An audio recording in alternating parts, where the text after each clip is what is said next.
اور اس بات کا جواب نہیں دے سکتے کہ صحابہ کرام کو، یا کہیے کہ تمام مسلمانوں کی جان ہے جو، یا کہیے نبی علیہ السلام جن سے سب سے زیادہ محبت کرتے تھے، ان کو برا بھلا کہنے کی شروعات کس نے کی؟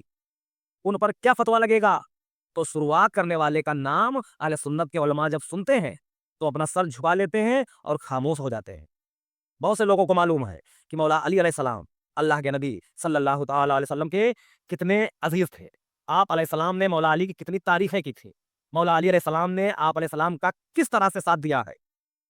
سب سے پہلے مسلمان ہیں، سب سے پہلے آپ علیہ السلام کے ساتھ نماز پڑھنے والے ہیں، سب سے زیادہ کفار مکہ کو چوٹ پہنچانے والے ہیں، سب سے گہری گہری لڑائیوں میں آگے نظر آنے والے ہیں، سب سے ہیوی دشمنوں سے ٹکرانے والے ہیں۔ سب سے زیادہ اگر کسی کے خاندان نے اسلام کے لیے خون دیا ہے تو مولا علی کا خاندان ہے۔ تو مولا علی کو برا بھلا کہنے کی شروعات السلام علیکم ورحمۃ اللہ وبرکاتہ بھائیو، امید آپ سب لوگ خیر سے ہوں گے۔ بھائیو، آج بات یہ کرنی ہے کہ ایران میں آپ لوگ جانتے ہوں گے اس وقت ماحول ٹھیک نہیں ہے۔ بہت سارے لوگ سڑکوں پر اترے ہوئے ہیں، سرکار کے سپورٹ میں بھی اور سرکار کے خلاف بھی۔ اسی ماحول کو دیکھتے ہوئے بھارت کے کچھ واٹس ایپ گروپ ہیں جو کئی لوگوں میں یہ پوسٹ شیئر کر رہے ہیں، اور کیا لکھ رہے ہیں میں آپ کو پڑھ کے سناتا ہوں، آپ بھی پڑھ لینا۔ پوری مسلم دنیا کو آگ میں دھکیل دینے کا خواب رکھنے والا اور اخوانیوں کا آئیڈیل ایران آج اپنی ہی لگائی ہوئی آگ میں جھلس رہا ہے۔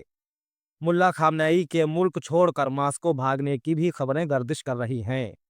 جیوتشی بابا اسرار احمد بہت یاد آ رہے ہیں، جو اس رافضی رجیم کو خلافت اسلامیہ بتاتے تھے۔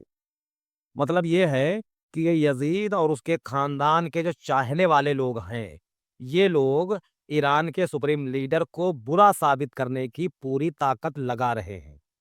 اصلی بات یہ ہے۔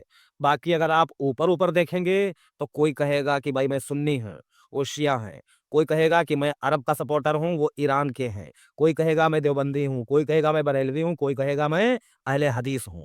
لیکن مین اس کی اگر وجہ آپ دیکھیں گے تو مین وجہ یہی ہے، حسینیت اور یزیدیت۔ میں دعوے کے ساتھ کہہ سکتا ہوں کہ جو امام خامنائی ہیں، یہ اہل سنت کے ہزاروں لیڈروں سے بہتر ہے۔ آپ عربوں کے ایک سے ایک لیڈروں کو دیکھ لیجئے اور ایران کے لیڈر کو دیکھیے، پھر آپ کو اندازہ لگے گا کہ وہ کیا چیز ہے۔ ان کی کئی باتیں ایسی ہیں جو اہل سنت کے حکمران کر ہی نہیں سکتے۔ مثال کے طور پہ کہ امت کو ایک ہونے کی بات، اور ایک ہونے کے معاملے میں جس طرح کی باتیں ایران کے سپریم لیڈر کرتے ہیں، اس طرح کی بات اور یہ جو عربوں کے حکمران ہیں، تو بھیا سمجھو یہ لوگ اپنے مال میں ہی مست ہیں۔ ابھی یہ لوگ یہ باتیں پھیلا رہے ہیں کہ یہ رجیم ہے۔ رجیم کا مطلب میں آپ کو بتا دیتا ہوں۔ ہم لوگ پڑھتے ہیں اعوذ باللہ من الشیطان الرجیم۔ اس کا مطلب یہ ہے کہ ہم اور آپ سبھی جب یہ پڑھتے ہیں تو ہم اللہ سے پناہ مانگتے ہیں کہ میں اللہ کی پناہ مانگتا ہوں شیطان رجیم سے، یا کہیے ملعون سے، یا کہیے دھکارا ہوا۔ اس طرح کی باتیں کچھ مسلم بھائی عوام میں پھیلا رہے ہیں۔ اب آپ بتائیے کہ جب اس طرح کی باتیں عام لوگوں میں پھیلیں گی تو عام لوگ کیا سوچیں گے؟ ماحول خراب ہوگا یا نہیں خراب ہوگا؟ اگر اسی طرح کی بات ادھر سے کوئی کر دے، تب یہ اہل سنت کے بہت سارے لوگ چیخنے لگیں گے کہ دیکھو یہ رافضی یہ کہہ رہے ہیں۔ تو بھائی ان باتوں سے کیا فائدہ نکل رہا ہے؟ ویسے بھی دنیا کا ماحول اچھا نہیں ہے، اور اس طرح کی آپ باتیں کرو گے تو جو ان کے سپورٹر ہیں ان کو برا لگے گا، وہ آپ کے ان کو کہیں گے جن کو آپ پسند کرتے ہو، تب آپ کے درد ہوگی۔ اور دنیا نے دیکھ بھی لیا ہے کہ ایران کیا چیز ہے، اور جو مسلمانوں کے 56 ملک ہیں جو ایک ساتھ میں ہے، وہ کیا چیز ہے۔ فلسطین کے معاملے میں آپ سبھی نے دیکھا، عرب کے لگ بھگ سارے دیش، مسلمانوں کے لگ بھگ سارے دیش خاموش بیٹھے ہوئے ہیں۔ ایران کھل کر سامنے آیا ہے۔ اس پر بھی کئی لوگ کہہ رہے ہیں کہ ایران کا اپنا فائدہ ہے، اس لیے وہ فلسطین کے حق میں آیا ہے۔ تو میں یہ پوچھ رہا ہوں آپ لوگوں سے کہ عرب ملک اگر فلسطین کی حمایت میں آتے تو ان کا کیا نقصان تھا؟ کیوں نہیں آئے؟ وہ لوگ کس سے ڈر رہے تھے؟ تو آپ سب کو معلوم ہے کہ زیادہ تر عرب ملک کس سے ڈر رہے ہیں، کس کے دباؤ میں ہے؟ تو جن کی یہ حیثیت ہے کہ اتنے ڈھیر سارے ہو کر کے خاموش بیٹھے ہوئے ہیں، وہ اس انسان کو کہہ رہے ہیں جو شیر کی طرح لڑ رہا ہے پوری دنیا میں، اپنا لوہا منوا چکا ہے، جبکہ دنیا کے بہت سارے دیش ایران پر کئی طرح کی پابندیاں لگانے پر تلے ہوئے ہیں، کئی سالوں سے پابندیاں لگاتے ہوئے آ رہے ہیں، اور ابھی بھی ایران پر پابندیاں لگتی چلی آ رہی ہیں، اس لیے وہاں کا روپیہ اتنا کمزور ہوتا جا رہا ہے۔ اور یہ نہ سمجھ لینا کہ یہ پابندیاں صرف غیر مسلم ہی لگاتے ہیں، ان پابندیوں میں اشارہ مسلموں کا بھی ہے۔ مطلب یہ ہے کہ ایران اگر اوپر نکلا تو ایران کی جو آئیڈیالوجی ہے، مطلب امام علی علیہ السلام کو اپنا امام ماننا بعد نبی علیہ السلام کے، یہ لاگو ہوگا، ان کا لوگوں میں چرچا ہوگا۔ اس لیے عرب ملک نہیں چاہتے ہیں کہ ایران اوپر جائے، تو بھیا وہ ڈھیر سارے لوگ ہیں، یہ اکیلا دیش ہے، اس لیے کچھ لوگ باہر سے، کچھ لوگ اندر سے، کوشش یہی ہے کہ ایران کو دبایا جائے۔ تو بھائی آپ اگر کسی کو دبانا چاہتے ہو تو آپ کو لگتا تو ہے کہ آپ دبا دو گے، لیکن اللہ جس کو دبانا نہ چاہے اسے یہ 56 ہوں یا 102 ہوں، یہ ملک دبا نہیں سکتے۔ اور میری جو رائے ہے تو بھائی میرا زیادہ تر جھکاؤ شیعہ علی کی طرف ہے۔ اس کی وجہ یہ ہے کہ میں کئی چیزیں دیکھ رہا ہوں، ان چیزوں میں ہمیں سنی حضرات پچھڑے ہوئے ہی نظر آتے ہیں۔ اگر کوئی شیعہ بھائی پوچھ لے کہ آپ لوگ بعد نبی علیہ السلام کے کس سے دین لے رہے ہو، تو اہل سنت کی اکثریت اپنے بابوں کو پیش کر دے گی، جو بزرگ اب سے 100-200 سال پہلے گزرے ہیں، کہ بھائی میں ان سے دین لے رہا ہوں۔